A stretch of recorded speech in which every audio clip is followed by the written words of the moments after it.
In 75, 76, New York, there was a very cool disco culture. Before there was ever a Saturday Night Fever, Robert said, this is $100 million movie. Robert was the agent for The Who, Cream, and the Bee Gees. He understood music. And could see beyond a hit record. This was a chance to build his empire. Robert is transitioning into producing movies. They signed John Travolta to a 3-picture deal, but we didn't have any pictures to support it. Robert was pitching this little disco movie. Robert did not know how it would be cast. He didn't know what the script would be. He just knew a fabulous story which had global appeal was right there. And Robert saw the soundtrack as being the killer ingredient. This studio wasn't interested in soundtracks. The album has sold more than 10 million copies. Paramount never had a piece of the album. I had no idea what we had. I didn't even know it was a musical. I don't think anybody foresaw the phenomenon of this movie other than Robert Stigwood and John Travolta. One of Robert's great achievements is to wake up the synergy between records and film.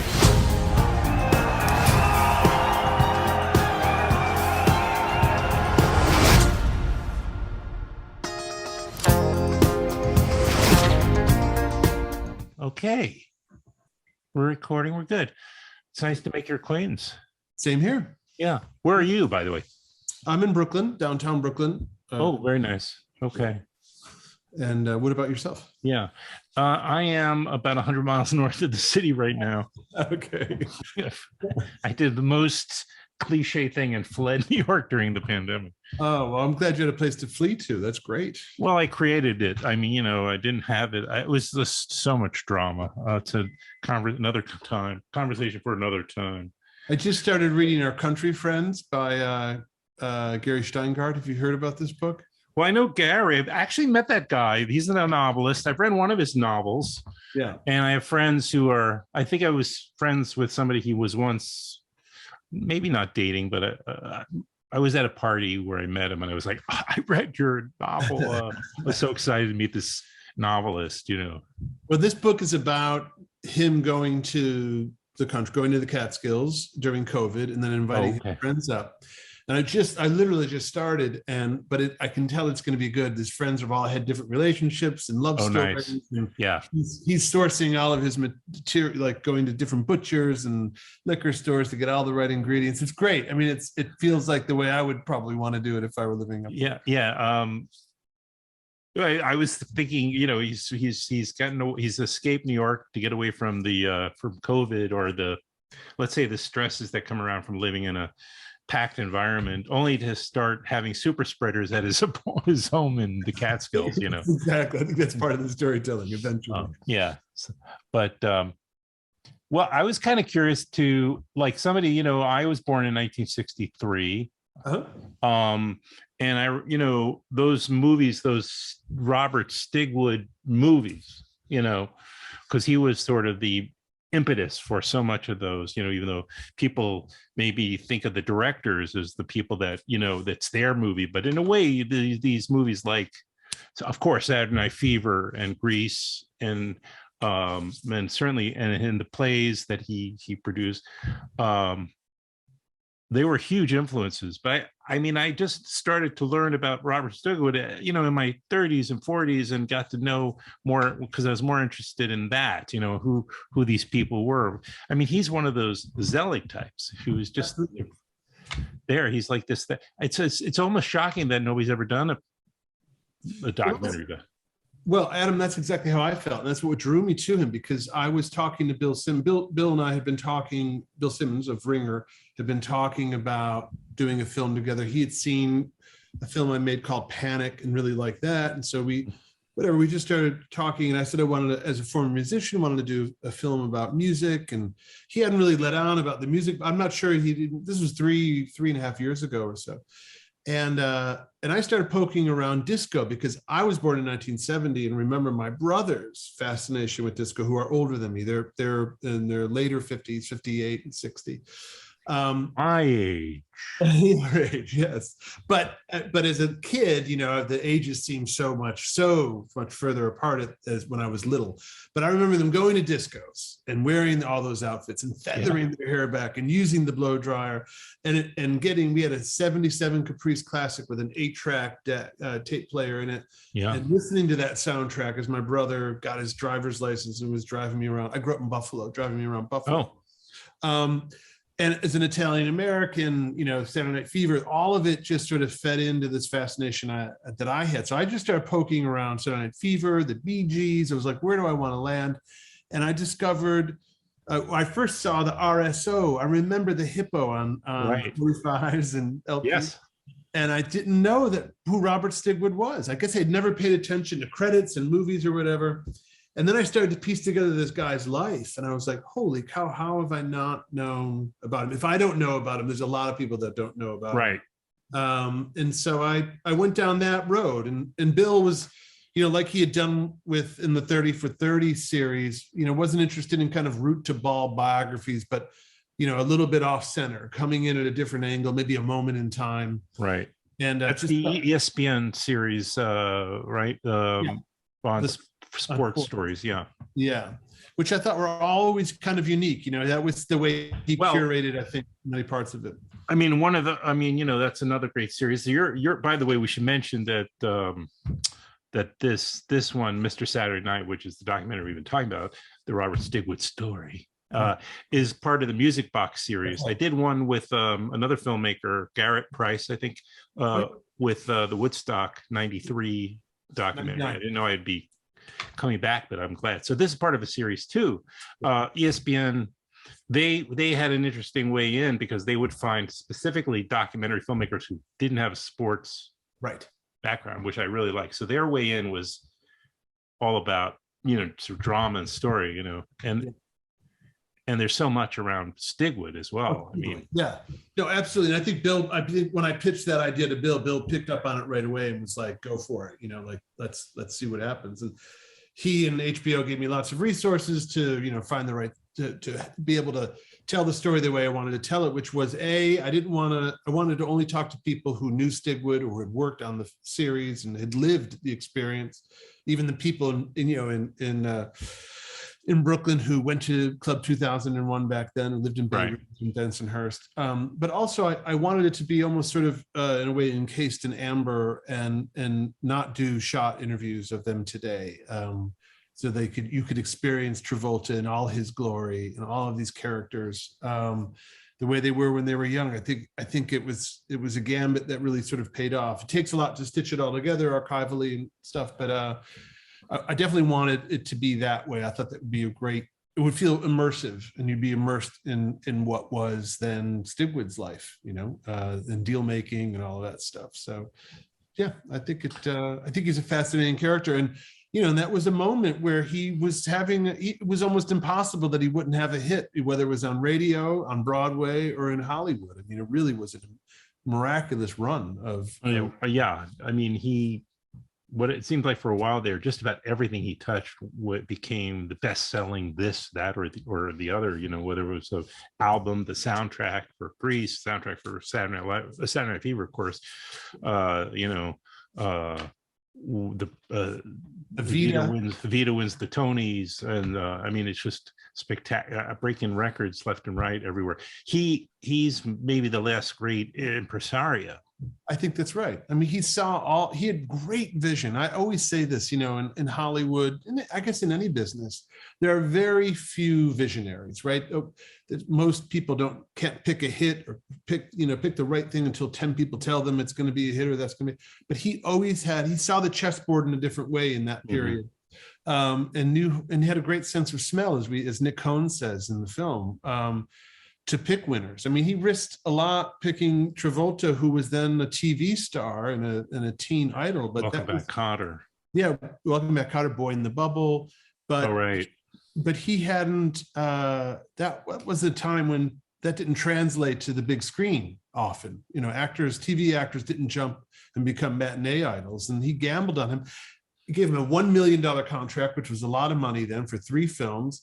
And he had one film. He had an idea that he would do Grease, but he still had to find these other films for Travolta. And again, had the vision to see something in this article that Nick Cohn wrote for New York Magazine, the tribal rights of the new Saturday Night, and could see that could be a real, as we say in the movie, he saw it was going to be $100 million movie. So he knew early, that he had great vision at that moment. So it's incredible. And also, I will say, it was also at a moment that Barry Gibb also could not write a hit. I mean, everything that was coming off his guitar, they had gone through such a fallow period. And then by 75, 76, with Jive Talking and other songs, right, became this, it was a pop song master. Those 5 songs in the movie are unbelievable. They're classics. Yeah, they started off as a kind of a almost a folky. That's right.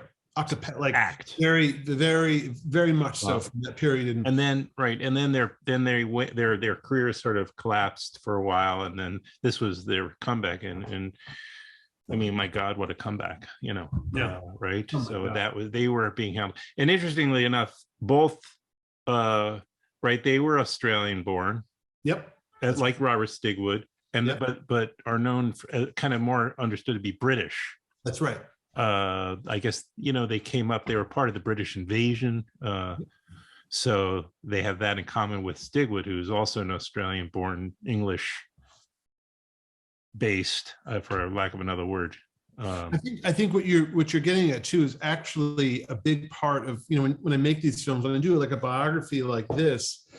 You don't want to go down the slippery slope of motivation. What's motivating these guys? Because you just never know what's in somebody's head. And I don't really dig in that deeply. We talk about how he was Aussie, but he was also closeted gay at a time when it was probably safest to be in the closet. His close friends knew that he was gay, but I think the fact that he was an Aussie and always looking for something in the world in UK, and everything in UK obviously is sort of based on class, and there was no amount of money that he could make that they're ever going to let him in the club, so to speak.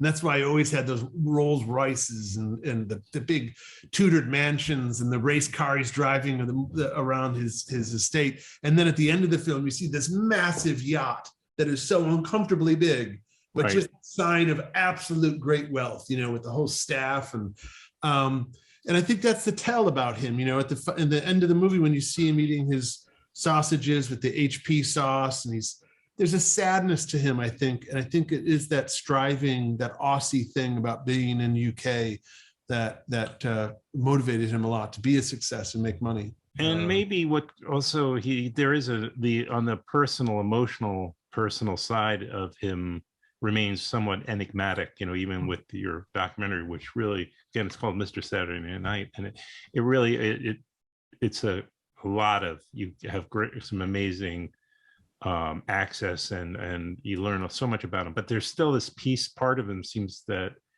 we don't know.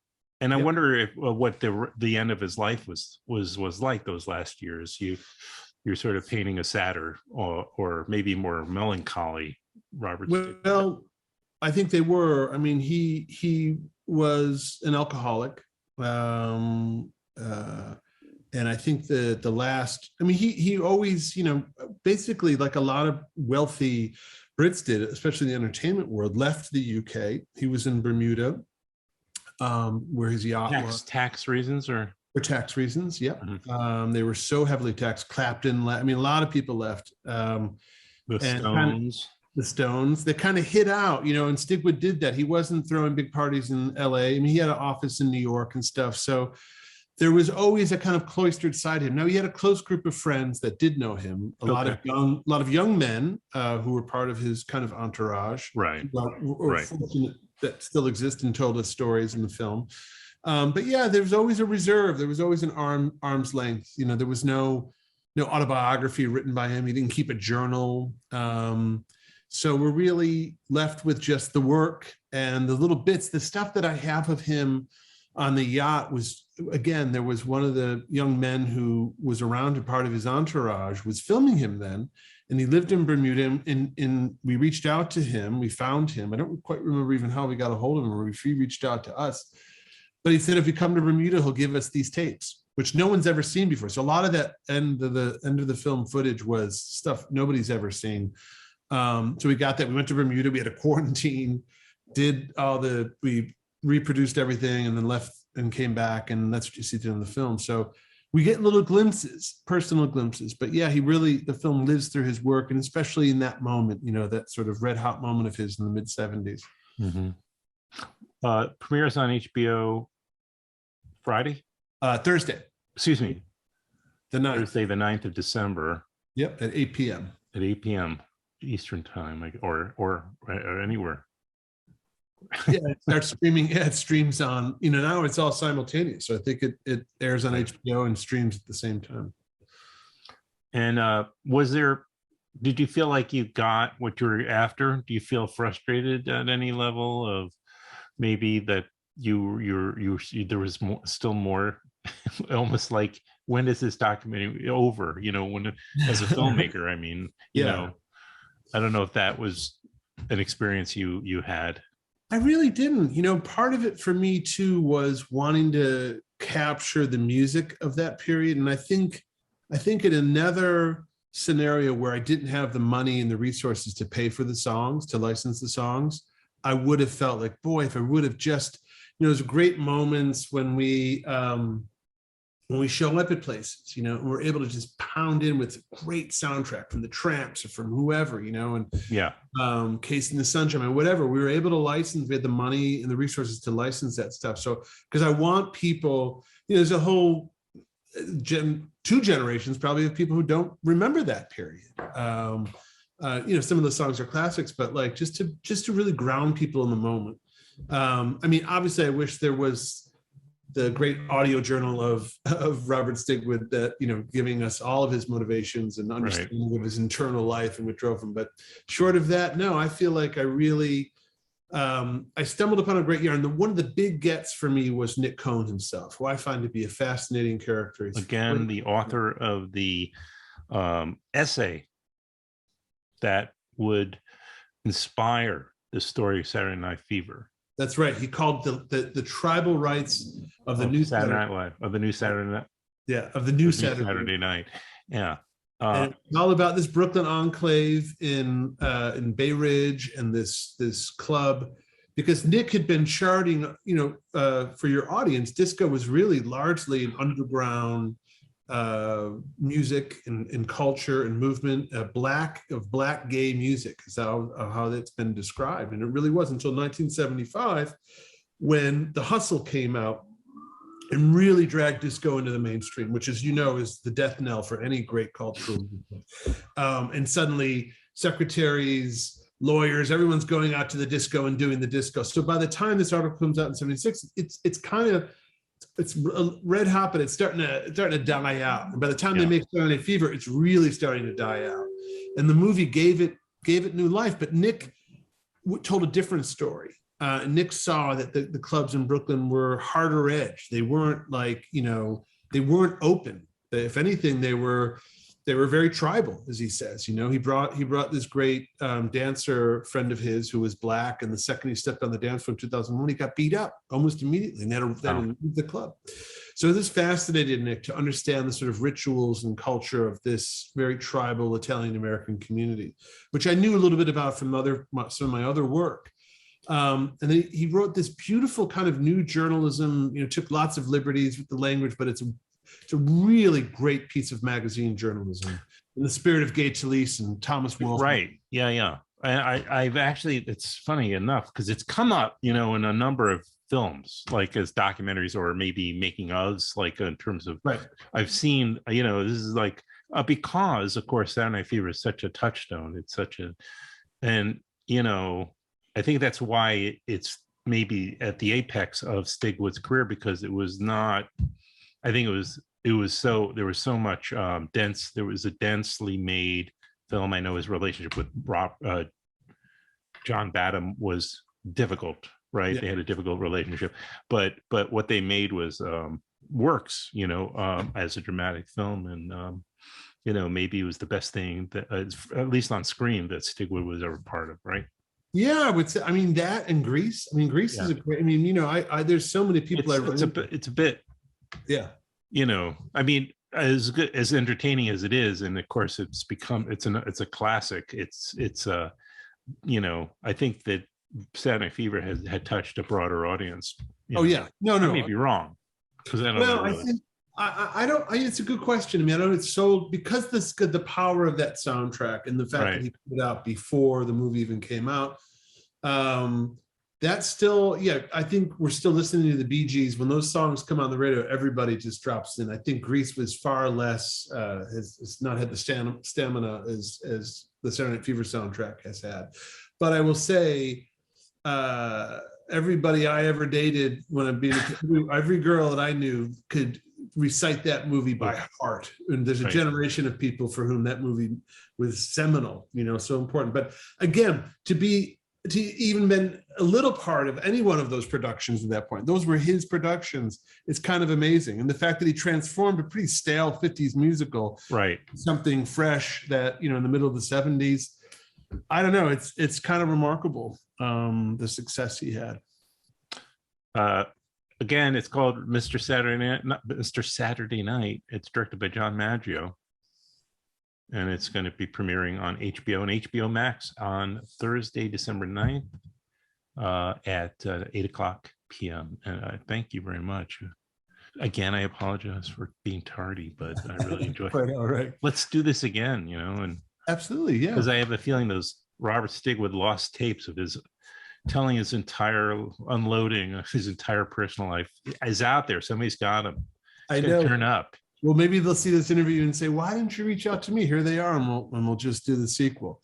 I'd be happy to do it if I could generate, the kind of interest that he was able to generate in Saturday Night Fever into Robert Stigwood. Then we'll split the profits and go on our merry way. Well, I hope a lot of people see it. I'm going to, urge people. It's a music doc, but it's also much more than that. I mean, it's, well, sure. Thank you. Really snapshot of a time. Yeah, I think that's a good way to put it. Yeah. Thank you very much. Thank you so much, Em. I really appreciate it. Me too. Enjoy the rest of your evening now. I will. Absolutely. See you now. All right. Bye-bye.